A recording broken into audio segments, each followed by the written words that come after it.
Welcome, everyone. Good morning, and welcome to the 6th annual Lillian K. Stone Distinguished Lecture in Environmental Policy. This lecture series is made possible by a gift from Frank Kittredge, who's architecture class of 1978, and Thatcher Stone, who's a law school graduate of class of 82, and both of whom are here in the audience today, which is just wonderful to be able to thank them in person and have them see the fruits of their gift, which was made in honor of Thatcher's mother, Lillian.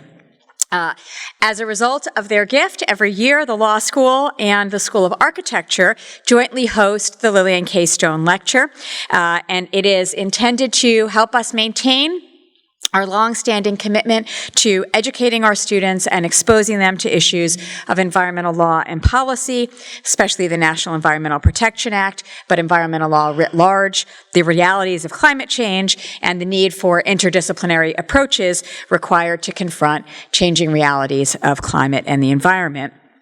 This year continues that tradition, and I'm so glad to see so many people from around grounds and, in fact, from outside the university altogether, from Charlottesville. And we have had a wonderful array of lecturers who have brought their passion for this issue and their thoughtful stewardship for the environment to the University of Virginia. And today continues that tradition, and I'm so honored and delighted to welcome back and introduce UVA Law alumnus, also of the class of 1982, and U.S. Senator Sheldon Whitehouse. Go ahead. I have more to say. Don't get up yet. Senator Whitehouse grew up in New York, and he studied architecture at Yale before moving south to Virginia and completing his JD here at the university. After graduating, Senator Whitehouse clerked for Judge Richard Neely of the Supreme Court of Appeals of West Virginia before heading to Rhode Island, where he has since spent an illustrious career serving the public in a number of roles. He began his career in Rhode Island in the Attorney General's office and then transitioned to the office of the governor, where he served as both legal counsel and policy director, and earned high marks from Rhode Island Governor Bruce Sunland, who appointed him to his cabinet as director of the Department of Business Regulation. Senator Whitehouse was then nominated by President Clinton to serve as Rhode Island's U.S. Attorney in 1994. And even in those early years of his career, even as U.S. Attorney, he deployed the power of his office in the service of environmental justice. Not only did he handle the traditional kinds of U.S. Attorney cases, like convictions of extortionists and mobsters, but he also won a state record level of compensation after the Narragansett Bay oil spill, directing the funds toward affected citizens and bay conservation efforts. Environmentalism, in fact, was a consistent thread throughout his work and has been a consistent thread throughout his career. After he concluded his tenure at the Department of Justice, he was elected Attorney General of Rhode Island in 1998, and in this capacity, he took to task paint manufacturers and the Lead Industries Association trade group in a lawsuit to try to recover payment to treat affected children suffering from lead poisoning. A short time later, he created Rhode Island Quality Institute, a center aimed at increasing healthcare efficiency and waste reduction. All of this demonstrating his end-to-end awareness of how inextricably linked environmental well-being is to population health, as well as his commitment to promoting and safeguarding both. In 2006, Senator Whitehouse was elected to the U.S. Senate with environmental protection as a centerpiece of his platform. Hailing from Rhode Island, the ocean state, Senator Whitehouse co-founded the Senate Oceans Caucus to respond to the challenges facing the coasts and the oceans and on the part of the interests of countless industries which depend upon them. He also, of course, serves on many other committees, Environment and Public Works, Budget, Judiciary, and Finance, as well as on the Caucus on International Narcotics Control and the Commission on Security and Cooperation in Europe.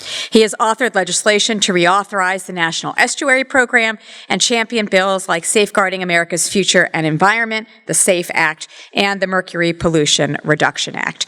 Should any doubt remain about Senator Whitehouse's environmental bona fides and his passion, you can look no further than his weekly yes, weekly, time to wake up floor speeches on climate change. And thus far, he has logged over 200 such speeches, and we are still counting. Kurt Spalding, former EPA regional administrator, said of Senator Whitehouse about his impassioned climate advocacy, quote, "He brings real data to these conversations. When he stands up and does climate speech after climate speech, he's really trying to get people to realize this isn't about some abstract idea of a warmer ocean. This is about a real place with real people. I think that's what motivates him. By advocating on climate, he speaks for the future of our children, and he has a mindset about the future." The senator's latest book, published in 2017, captured the corporate infiltration of American democracy, further follows the influence of corporate power and fossil fuel industries in controlling the climate change narrative and national policy response.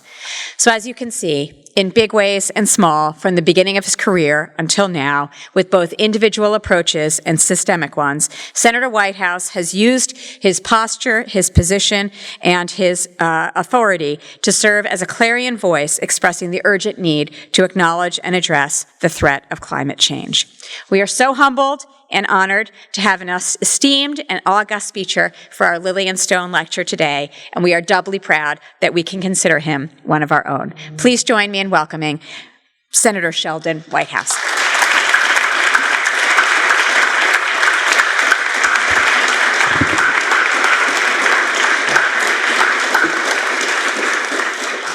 Well, I don't know about all that humbled, august, and esteemed bit, but I appreciate that wonderful introduction, Dean. Thank you so much. And it is a lot of fun for me to be back here. I assume you're all keeping up the UVA Law School tradition of having a really good time. Safe assumption? Good. Wouldn't want to lose that. I'm keenly aware of the public service of the woman for whom this lecture is named, Lillian Stone. I live in a world right now in which people like her tend to be condemned as bureaucrats, as the swamp, and as part of the administrative state. But all of that is completely bogus. In fact, people like her are principled folks who dedicate their lives to doing their best for a public to whom they are accountable through their official office and whose duties are set for them by the public, and who have public service as the reason for going and doing what they do. So for Lillian Stone's 25 years of service at the Department of Interior, leading environmental projects, thank you. And to Thatcher, my buddy, we lived together here in law school. It is really terrific. He's turned into one of the great aviation lawyers of the world, very successful in aviation finance also, and is now one of the most generous benefactors of the law school. So it's a real privilege for me to be here with my old buddy and to see him so successful and generous. I'm also very aware that I am the first person of the male gender to give this lecture. So thank you for slumming. And I'm particularly aware of Kate Orff and Jane Lubchenco, because I know them outside of all of this. They have each come up and given presentations at the annual Environment, Energy, and Oceans Day that I host in Rhode Island. So I'll try to do my best to keep up with the Orff-Lubchenco standard. But my habitat is a little bit different than theirs. My habitat is the political world. And as a denizen of that habitat, I'm here to describe a little bit what I see around me as the forces that come to bear on climate change. I will start by setting aside two non-questions that are sometimes manufactured as questions. The first is the whole science of climate change. This is incredibly well-established stuff. The notion of greenhouse gases was first being written about by scientists when Abraham Lincoln was wearing his top hat around Washington, D.C. There is nothing new, and there is really no legitimate challenge to the science anywhere. What there is a very robust science and climate denial operation that I'll talk a little bit more about that puts up fake and phony science avoids peer review, goes straight to the talk shows, has a very different methodology. It's a public relations methodology than science, and a very different purpose. It's a public relations purpose rather than science. So I think we can kind of put that behind us, but since I am here at UVA, I do want to say a particular thank you to a former professor in the undergrad part of UVA, Michael Mann. Michael Mann is the guy who developed the hockey stick graph that Al Gore made famous in An Inconvenient Truth. And because he had the temerity to do that, the fossil fuel industry decided that they needed to try to destroy his life. And one of the ways they did that was through the Virginia Attorney General, a guy named Cuccinelli, who went after Michael Mann through his UVA emails, trying to dig through and get all the information he could so that they could try to find something to discredit him personally with. To UVA's great credit, it told the Attorney General to go pound sand and fought the case all the way through to the Virginia Supreme Court, which also told the Attorney General to go pound sand. Now, Michael is still doing this stuff. He's up now at Penn State, and he's turned from just a scientist into a real fighter and somebody who now actually analyzes the whole science denial apparatus. It is now part of his scientific brief to study that. And there are probably another 40 or 50 scientists who are working on that. Naomi Oreskes is a very famous one. Robert Bruhl is another who just came to Brown. So I set aside questions about the science. They're done. I also would argue that we have a solution that everybody ought to be able to agree to in mind. The International Monetary Fund has concluded that the benefit to fossil fuel, the effective subsidy to fossil fuel every year in the United States alone is $700 billion. That's a stunningly big number. And it is very much worth fighting over. It is very much worth maintaining that whole apparatus of denial to protect, because it is such a big number.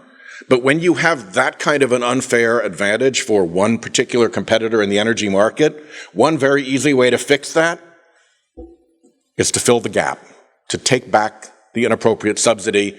And the best way to do that is by putting a price on carbon that correlates to the cost of carbon pollution in the atmosphere. That's Economics 101, that the cost of a product should be baked into the price of a product, but it is the very thing that the fossil fuel industry fights most desperately against. However, when you're out of the immediate sway of the fossil fuel industry and you're in Republican circles, everybody comes to the same conclusion. You need to put a price on carbon. It needs to be revenue neutral, because why pick a fight over the size of government? This is a big enough fight all by itself. And it needs to be border adjustable so the cement plant in Texas doesn't get cleaned out by the cement plant in Mexico with no net gain and probably even net environmental harm. So those are the three principles. Baker and Schultz and the other folks who are doing Climate Leadership Council have all come to them. Bob Inglis, the congressman who got run out of Congress by the fossil fuel industry for being a non-climate denial Republican, agrees with them. It really is basically where everybody on the Republican side who has thought this problem through to a solution has landed. And my answer to that is, okay. So I have a piece of legislation that is a price on carbon that is revenue neutral and border adjustable. So we really don't have dispute over the science. We really have very clear agreement over what will work as a solution. So what is the problem? What is the problem is that talking to Republicans in Congress about climate change until very recently has been a little bit like talking to prisoners about escape. The getaway car is waiting. We all agree on the carbon price. We all agree there's a problem and would like to get out. But for them, between where they are and that getaway car is the fence, the wall, the barricade, the guard towers, the searchlights, the barbed wire, the whole apparatus that the fossil fuel industry has set up to police and make sure that they stay faithful to the fossil fuel industry's desires. So that takes me to a related point. One of the myths about my habitat and about climate change is that this is a partisan issue. Not really. Not at its heart. And I know that because I was elected in 2006, and I was sworn in 2007. So for 2007, 2008, and 2009, my first 3 years in the Senate, all around me was bipartisan work on climate change. There were 5 different Republican senators working on different climate change solutions. We had bipartisan hearings. There were bipartisan conversations. We had groups coming in to try to help us work through cap and trade or carbon pricing or what the different opportunities were. And those groups were often bipartisan. So what happened? What suddenly went wrong? Let's go back a step in time. Hold right there, okay? It's the end of 2009. Everything is looking pretty bipartisan. It's a big, hairy issue, but we're working through it the way you'd expect Congress to work through a big, hairy issue. Now go back to my early days as a lawyer when we were going after the tobacco industry. That ended with a Department of Justice lawsuit under the Civil RICO statute to require the tobacco industry to stop lying about its product, to stop lying about the safety of its product. The Department of Justice won that case in the United States District Court for the District of Columbia. They won it on appeal in the DC Circuit, and the Supreme Court denied cert. So, case settled, and the instruction that came out of that was, you gotta stop with all the lying, and by the way, you gotta cough up all your records and put them in a common file where we can reach through them and all of that. So, there's this big apparatus that had been designed to lie about the health effects of tobacco that suddenly has no client any longer. And conveniently, along comes the fossil fuel industry, and they move in. Some of the same agencies, some of the same scientists. Think how rare it is to be a scientist who is a specialist in how tobacco doesn't help you and how climate change isn't real. Where is the scientific overlap in those fields? So you know that there's something else moving in the water when you see those results. And they took it over, and that became the propaganda side and the fake grassroots side of the anti-climate change movement. It modeled almost perfectly on what they had done for big tobacco before. But it wasn't enough, because that was all up and running in 7, 8, and 9 while we were doing all this bipartisan stuff. So they needed one more thing.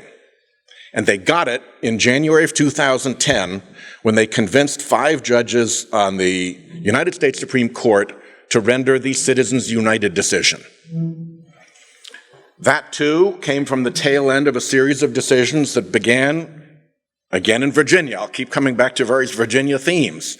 Lewis Powell, a legendary Virginia lawyer, wrote a prescription, if you will, for the then U.S. Chamber of Commerce, saying we need to get after the courts if we're going to have corporate America have some real, clout here. Then he got put onto the Supreme Court, and he was the author of the Bellotti decision, which was the first one that said corporations have political rights. And from that original Bellotti wedge, case after case opened the wedge more and more, always 5-4 decisions with the Republicans driving it, and the coup de grace, if you will, was Citizens United. And you could see the change in Congress like that. The steady heartbeat of bipartisan activity through 7, 8, and 9 flatlined exactly with the date of that decision. The fossil fuel industry asked for it, they saw it coming, they were ready to go, and they deployed massively with the permission of that decision. There are 3 things that you got to know about Citizens United. The first is what it actually says, which is that unlimited money can be spent in politics by ginormous special interests. That alone has its problem if you believe, as is my experience and history's lesson, that one of the fundamental contests in politics is between a small group of very powerful people who want influence and who want a government that is amenable to their influence, and a much larger group of people who just want to be left the hell alone and have a government that will be able to defend itself from those people who want all the influence. And whether it's Marie Antoinette or whether it's, you can go all the way back through history. Read, what's his name? Having a brain freeze. The veto message for the Bank of the United States by President Jackson. He describes that exact political phenomenon. Read Machiavelli. He describes that exact political phenomenon. It is the sort of lasting political contest across all different types of government. So when you allow unlimited spending in politics, you advantage, by definition, people who are capable of unlimited spending and have a big goal to pursue in politics. So that sector of all of us is probably the sector you least want to advantage. But enormous advantage was conferred on it, and the fossil fuel industry sits right smack in the middle of that, at the apex of that sector. It took these guys about 30 days to figure out how they could hide who they were when they spent the money. A premise of Citizens United was that the spending would be transparent? No way. 501c4s, donors' trust, shell corporations, huge amounts of the money that's spent in politics right now. Most of the money that's spent in politics right now is actually untraceable and anonymous. So now, not only have you moved that power to this very small group of people who are on the wrong side of the influencer versus public dispute, but you've also allowed them to play the game of hiding their hands so that the public watching this tableau doesn't even understand who the real players are. And that's why you see ridiculous advertisements from groups with names like Virginians for Puppies and Peace and Prosperity, which everybody knows is a phony baloney organization, or all of them like it are phony baloney organizations, whose entire purpose is to prevent you from knowing who really paid for the TV ad. And then there's the third slice of Citizens United that this benighted, politically ill-attuned court failed to notice at all, but is very, very real in my world, which is if you give a ginormous special interest the ability to spend unlimited political money, and you further give them the ability to hide who they are when they spend that unlimited money, you have given them another corollary power, which is to threaten or promise to spend that unlimited money, and maybe even do so anonymously. And at least when you're doing it anonymously, you see the ads. You may not know who's behind them, but you see the water move and you know there's a beast in the water. When it's just threats and promises, you never see that. That is an enormous avenue for corruption, and it's an enormous avenue for improper influence. And it brought climate work to a stop like that in the Senate, because the fossil fuel industry knew that this was coming. There's a little history on this. And again, back to Virginians. After the country was set up, Jefferson and Madison stayed in touch. And their correspondence is very, very interesting. And about 40 years after we established our independence, corporations began to emerge in the form of banking organizations. Before then, a corporation was basically either a municipality or a toll road funding facility or a bridge funding facility. It was basically a public works funding mechanism. Now along come the banks, and it gets a little hairy, and here is Jefferson and Madison corresponding to each other. Madison: there is an evil which ought to be guarded against in the indefinite accumulation of property from the capacity of holding it in perpetuity by corporations. The power of all corporations ought to be limited in this respect. The growing wealth acquired by them never fails to be a source of abuses. Jefferson back to Madison: we must crush in its birth. Jefferson was a little bit more forceful in his text, as you all know. We must crush in its birth the aristocracy of our moneyed corporations, which dare already to challenge our government to a trial of strength and bid defiance to the laws of our country. I would submit that the climate change fight we're in right now is that trial of strength between vast moneyed corporations, often able to hide the way they maneuver, and the general public, and that we need to take Jefferson and Madison's warnings for the prescient warnings that they were. We see them echoed again by the Roosevelts as they had to take on a second generation of big special interest influence and abuse. And I am actually optimistic that we are now, with enough public understanding of what is going to be able to do this. I'll close with the importance of the role of the courts, because here we are in a law school. In my world, they can lie at will. In my world, they are never under oath when they come in to say things. In my world, you don't really have the chance to ask hard questions. In my world, you don't actually get to see their files. Move to court. Suddenly, there is discovery. Suddenly, you can dig out their files. Look at the battles that the fossil fuel industry is fighting to stay away from discovery right now. They intervened in the Oregon Children's case, and as soon as they lost the motions to dismiss, they moved to get out of the case so that they wouldn't be amenable to discovery. They told the Attorney General of Massachusetts on the way to challenge her investigation told a Superior Court judge in Massachusetts, that they did no business in Massachusetts. ExxonMobil did no business in Massachusetts and was not within the reach of the long-arm statute. That judge had probably driven by an Exxon station to work that day. So you know that's a Hail Mary, and you can deduce from a Hail Mary argument how intensely they're feeling about discovery. And to track back to the tobacco story, what broke tobacco wasn't that we won the lawsuits, although we ultimately did. What broke tobacco was that we got into their files. So discovery is really the tipping point. And then if you can take depositions and cross-examine people under oath, the mechanism of truth-finding of courts can be the antidote to the corruption of politics by these big influencers. And I leave you with that thought, and I'm happy to take some questions. Thank you.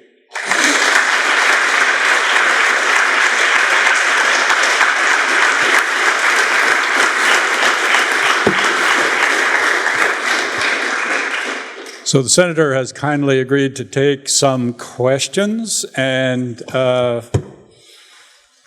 raise your hand, and we have a microphone going around. If you can wait to get the microphone, anybody can hear. No questions for him. Senator Whitehouse. Thought you had the chance to grill me for years. Yes, Jackson, how are you? Doing well, sir. Thanks for coming down. I noticed that you discussed, obviously, climate change in the political world, but you left out the Green New Deal resolution and what that could mean for the future. So I just wanted to give an open-ended prompt on what you think about the Green New Deal resolution, its actual ability to get passed, and what it means for our economics and political world. Thank you. But the Green New Deal at this stage is what I would call a concept. As a legislator, I work in a world of legislative language and of bills. The Green New Deal concept has not been and cannot be, as a mere concept, vetted as to what effect it will have on our carbon emissions and on our global temperatures. A carbon price has been repeatedly tested, working off specific legislative proposals, and it's shown what it can do. We have very solid predictions about what that will do. So the Green New Deal is at this point not competitive in the legislative space, but it shouldn't be, because it is at this point still a concept. And in that regard, I think it's been enormously valuable. First of all, it has opened up the conversation and breathed a lot of energy and life into the conversation, and it was a conversation that had gotten pretty damned stale. So I think the folks who supported the Green New Deal have done us all a great service by pushing that concept forward.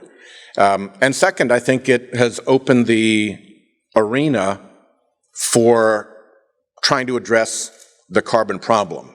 And I can assure you that if we do a big tax bill of some kind, if we do a big infrastructure bill of some kind, wherever we go and do a significant piece of legislation, there will be a very sincere and persistent effort to get carbon-saving and resiliency pieces in that are very consistent with the Green New Deal concept.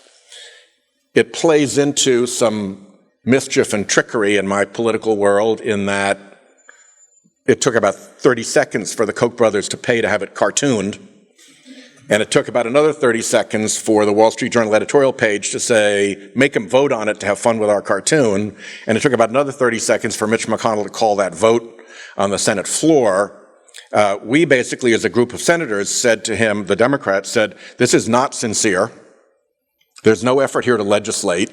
You actually intend for this thing to fail in addition to it not being legislation. So we're not going to treat it seriously, and we're just all going to say present.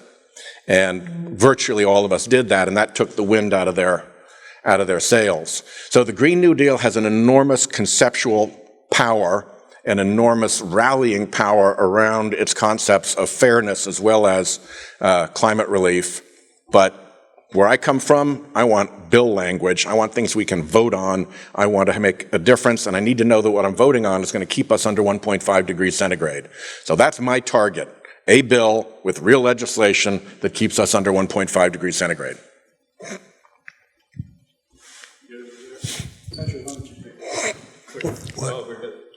Sheldon, I was very impressed when you and John McCain wrote a brief to try and deal with Citizens United. Sure. Yep. And we've been great friends. We did another one on gerrymandering, political too. daylight between us, but I agree with you.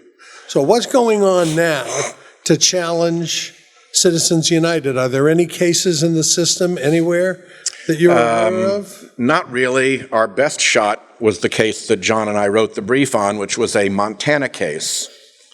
In the Montana case, they actually had a really strong local history of corruption. There was a Senate seat that was literally bought, and everybody said, I bought it. I think it was from that incident that they said, yeah, he's an honest legislator. Once he's bought, he stays bought. And with that long, long history behind it, they passed a very similar law to the one challenged, requiring that there be campaign finance limits, and the Supreme Court, without even hearing argument, summarily refused to hear it, led by the 5 Republican appointees. So it's going to be hard to get there. If you think that the court has been politicized, this is probably the apex thing that the people who've politicized them want to protect. So not an easy task to get that changed through the courts. I do think that we can embarrass them about the decision because it has enormous factual, legal, and parliamentary flaws that they had to swallow in order to get to the result that they wanted. But that's a long battle. The other way to do it is to amend the Constitution. That's even longer. So what that leaves you with is what they said they were protecting in that decision, which is transparency. And in H.R. 1, the big government reform bill, is a bill of mine, the Disclose Act, which requires full transparency once you hit $10,000 in political spending. And that would change this dramatically.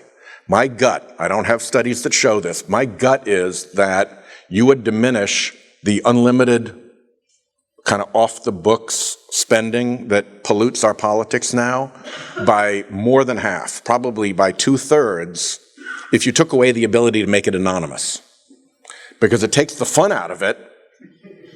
For Exxon, if they're on the air with a TV ad saying, Whitehouse is a bum, he's no good, this was brought to you by ExxonMobil. I mean, I would run that ad on me because in Rhode Island, people would go, yeah, he's fighting those bastards, good for him. So their ad has to come through as Rhode Islanders for Peace and Puppies and Prosperity. And if you take away that avenue of masking who they are, then I think a lot of this dries up and we get to a much, much healthier place in which the public is in on the story that is playing out on the political stage in front of them, rather than allowing important players to hide behind masks. Thank you. Thank you for being here, Senator Whitehouse. My pleasure. The science community has repeatedly had to revise upward its forecast for the severity and the pace of climate change, and I was wondering, at what point does your optimism give way to a dual-purpose responsibility of not only trying to address the causes of climate change, but also to mitigate the effects? That's a really good question. First of all, let me say that some of my optimism is strategic. If I'm not optimistic, then who else is going to be? And it makes it a lot easier to get up in the morning and fight if you're feeling optimistic. So I drive optimism into myself and wherever I can. And that makes me sometimes a little bit over-optimistic, but I think it's important to me to stay optimistic, and it's important to have a sense of optimism in this issue.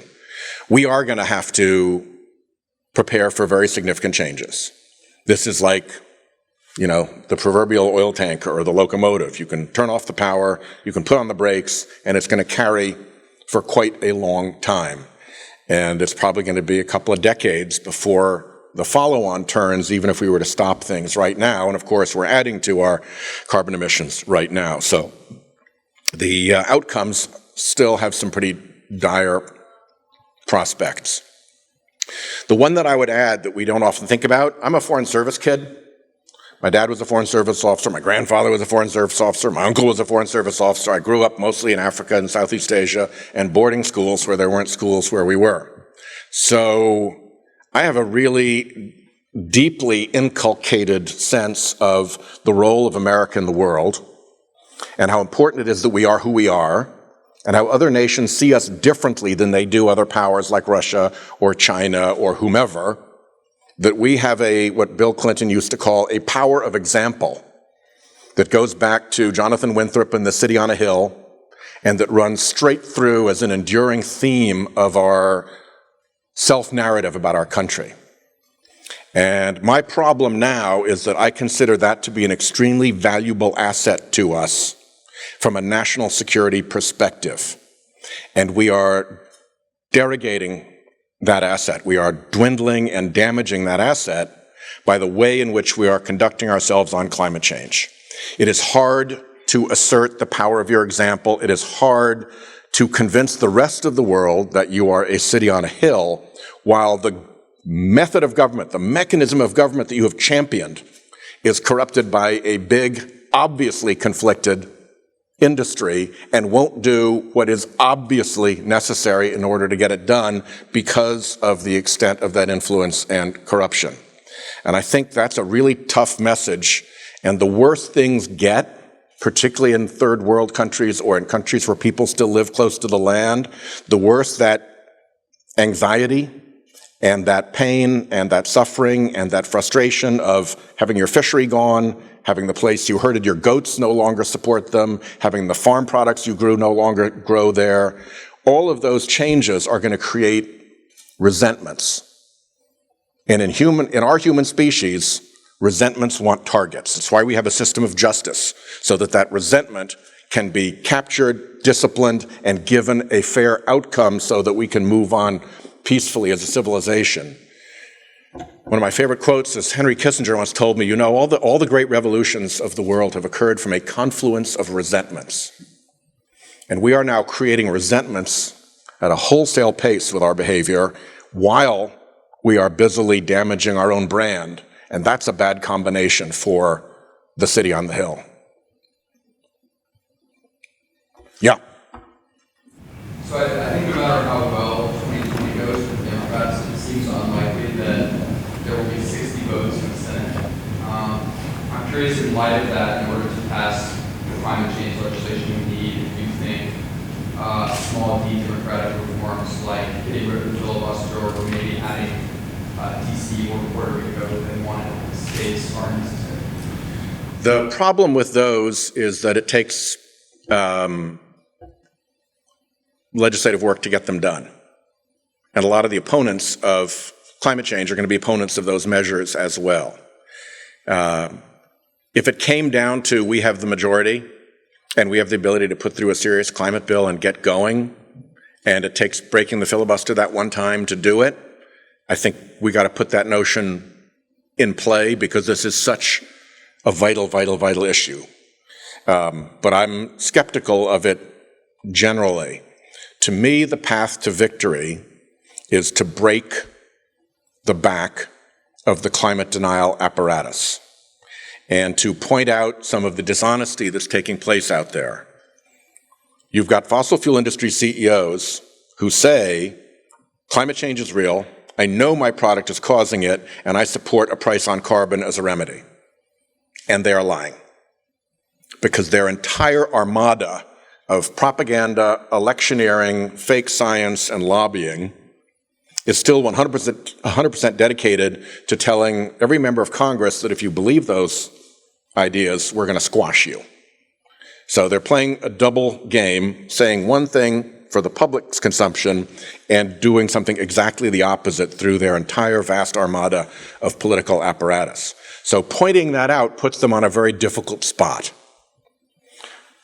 Among the good guys, even like the great tech companies who are very pleased with what they're doing, Apple, Google, Microsoft, Facebook, Salesforce, all of them, until yesterday when they came in, they had no serious position on climate change in their congressional lobbying.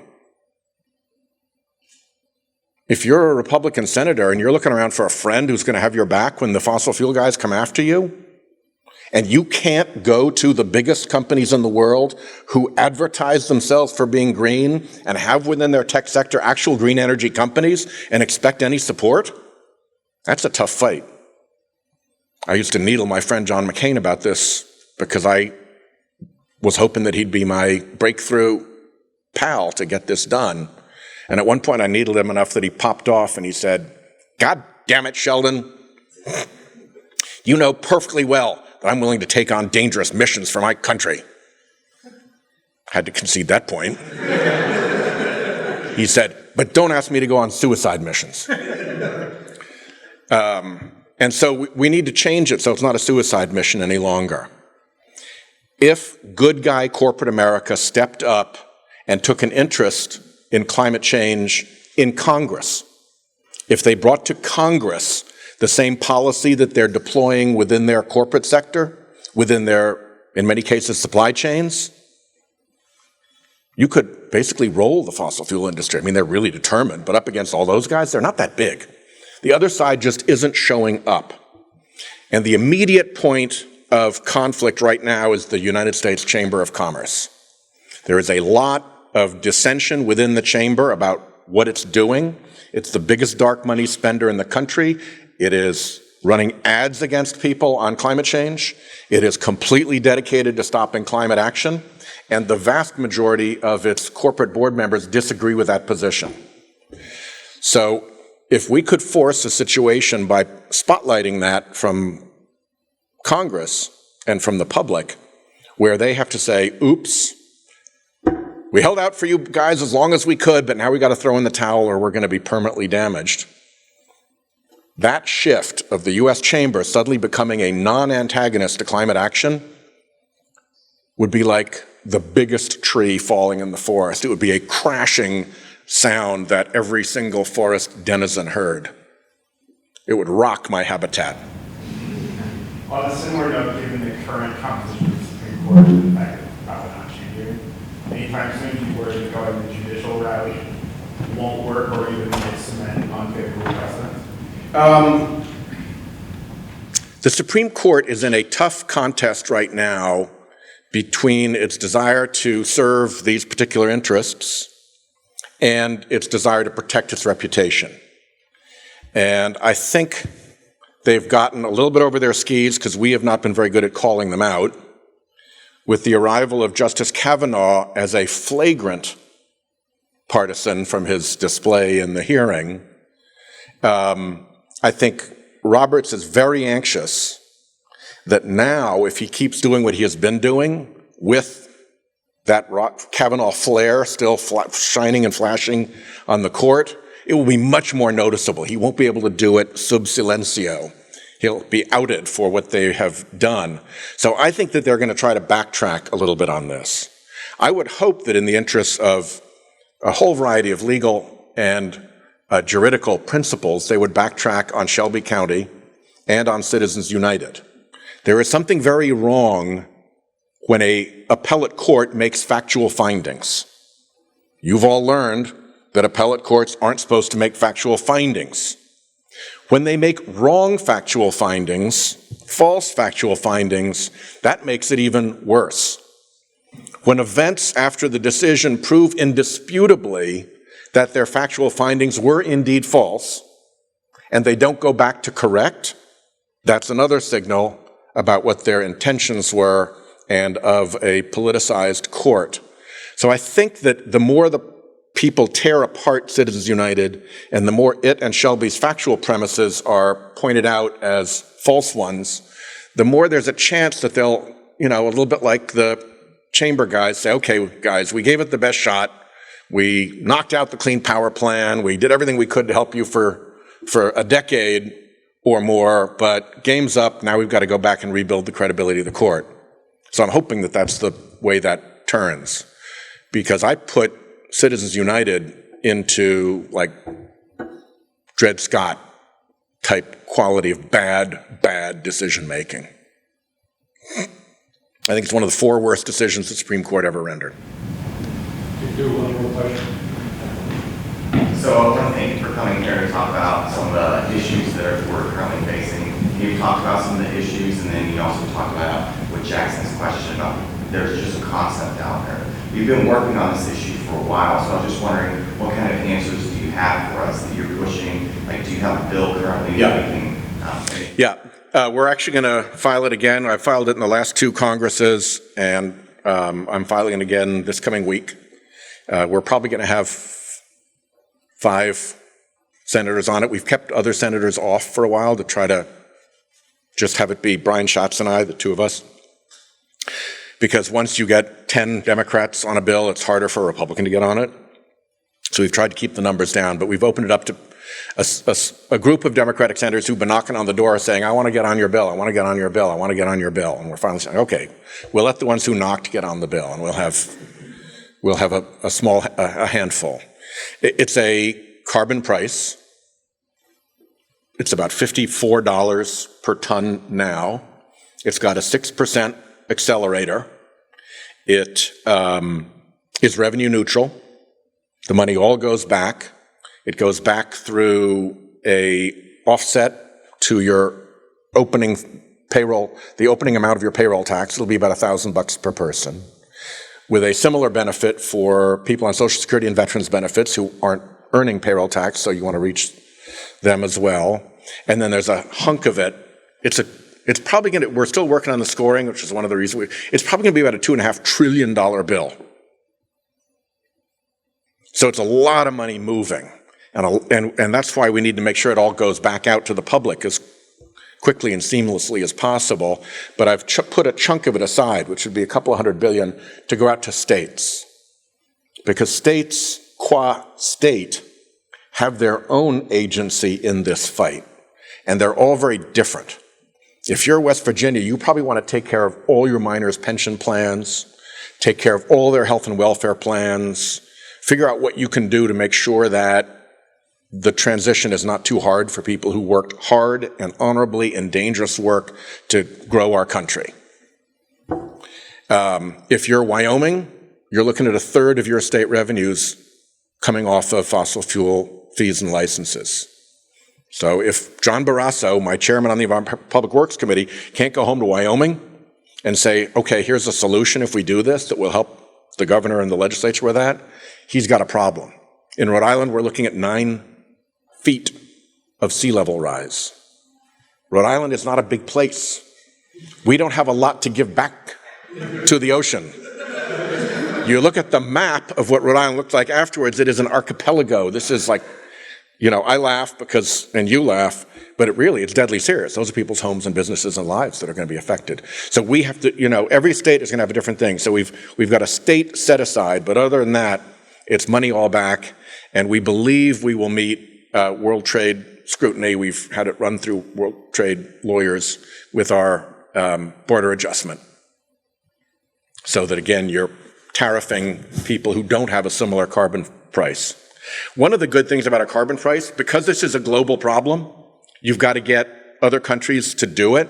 If you try to put one country's regulatory system against another country's regulatory system and figure out how you balance those two things, that's really complicated. That's really hard. You put a $54 per ton carbon fee here and here, you know exactly that you're playing on a straight playing field. And if they're 16 and you're 54, you know how to tariff the difference with simple mathematics. So that's another reason why I think a carbon price is the right way to go, in addition to the market correction that it entails. Thank the senator so much for coming. Thank you all for coming out. Good to be back. Good to be back.